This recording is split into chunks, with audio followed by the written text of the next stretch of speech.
Estoy virtualmente presente con ustedes en razón de una amable invitación de los profesores a cargo de esta cátedra que tuve el gusto de titularizar hasta el año 2019, con el objetivo de darles una visión conceptual y de los caracteres de las obligaciones ambulatorias.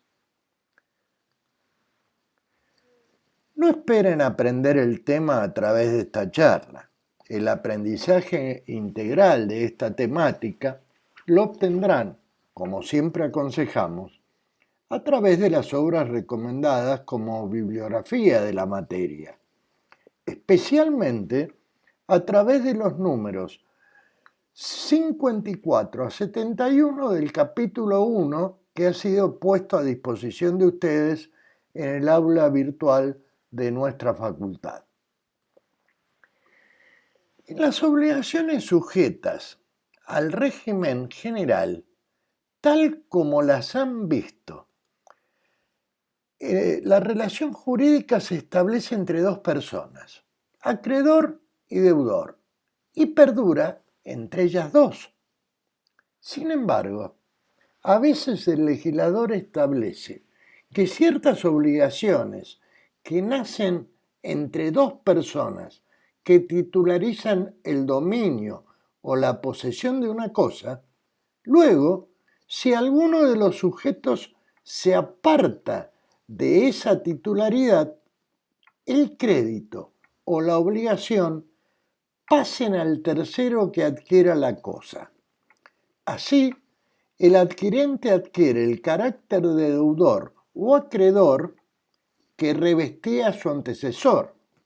Por ejemplo, en un condominio en el que se han realizado tareas de conservación o reparación, si uno de los condóminos se desprende de su cuota parte sin haber contribuido a solventar esos gastos, quien adquiere la cuota pasa a ser deudor de esa contribución.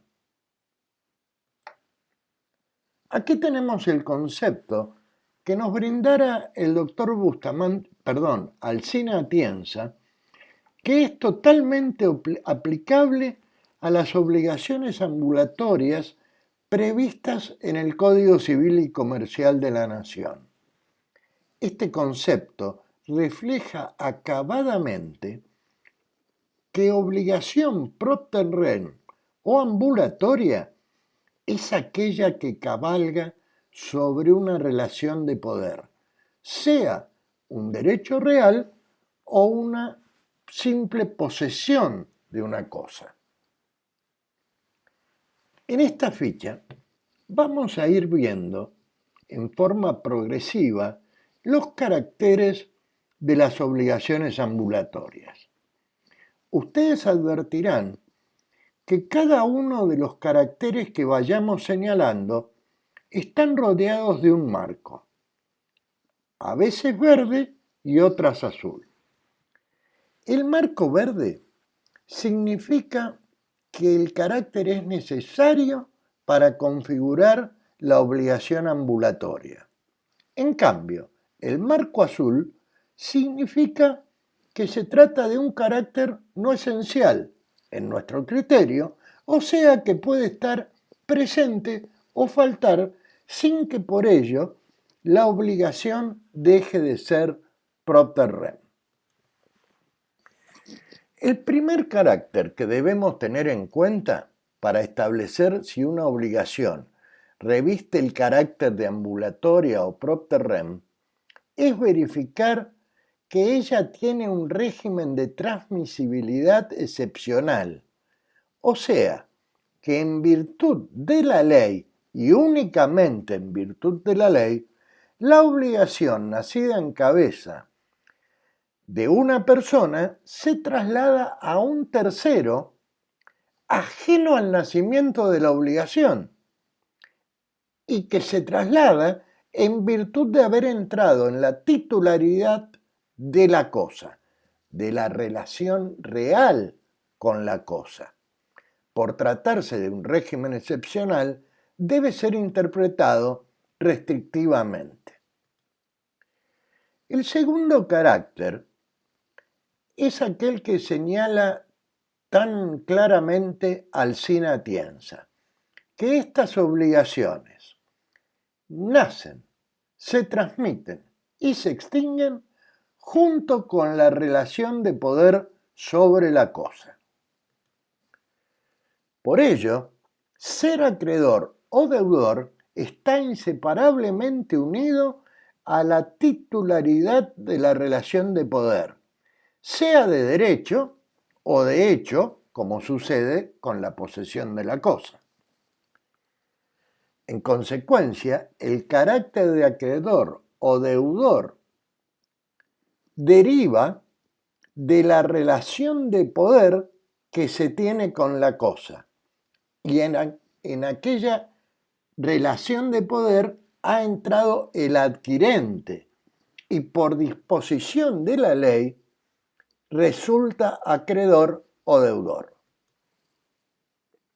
Otro de los caracteres es que la transmisión de la cosa determine la calidad de acreedor o deudor de una obligación o un crédito que tenga como objeto una prestación valorable pecuniariamente.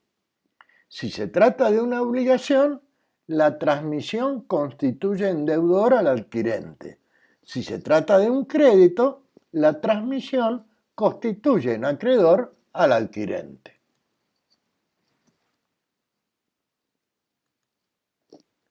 Tradicionalmente, en la regulación del Código Civil de Vélez Sarsfield, el adquirente de la cosa respondía con todo su patrimonio. En cambio, en la regulación actual, a raíz de la vigencia del Código Civil y Comercial de la Nación, esa irresponsabilidad ilimitada del adquirente ha pasado a ser un carácter contingente, o sea, que puede o no existir. Por ejemplo, como analizaremos en adelante, el adquirente de un departamento cuyo antecesor debía expensas comunes responde únicamente con la cosa, en virtud de lo dispuesto por el artículo 1937. Para algunos autores, por no tener una responsabilidad ilimitada, por no responder con todo su patrimonio, esta no sería una obligación propter rem, sino que sería una obligación que tiene su régimen especial. En nuestro criterio, esto es una discusión doctrinal que no interesa en cuanto a cómo se resuelve en la práctica la cuestión. Es un problema de si la denominamos obligación propter rem o decimos que se trata de un régimen excepcional. Pero no cambia mucho la decisión acerca de cómo se resuelve el problema, como veremos en adelante. Otro carácter contingente es este relativo a la liberación de quien abandona o renuncia a la cosa. En algunas regulaciones especiales se permite que el deudor en cuya cabeza nació la obligación se libere de ella mediante el recurso de abandonar la cosa. Por ejemplo, el condómino de una pared medianera puede abandonar la propiedad del pedacito de terreno que pisa la pared a favor de su vecino, el que pagó la construcción o reconstrucción, y deja de ser deudor de la obligación de contribuir a la construcción. Lógicamente, si después quiere utilizarla, o sea, quiere construir sobre esa pared apoyándose en ella, deberá pagarla. Debe volver a adquirir el pedacito de terreno al que antes renunció. En otros casos, como cuando se adeudan expensas comunes, el propietario deudor no tiene el derecho de abandonar la propiedad de su departamento para liberarse. Y aun si lo hace, seguirá debiendo las expensas impagas. En efecto, el artículo 1937 sienta dos reglas que operan como efectos naturales de las obligaciones ambulatorias.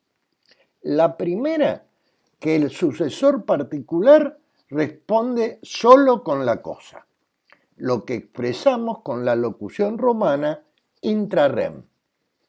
Y la segunda regla es que el antecesor queda liberado. Pero adviértase que estos son efectos naturales, que solo se producen si no existe una estipulación o una disposición legal en contrario. Si existe una estipulación, ella tiene validez y es oponible únicamente entre quienes así lo han estipulado. Pero si hay una disposición legal, ese efecto se produce con independencia de cualquier estipulación y frente a cualquier tercero. Por ello,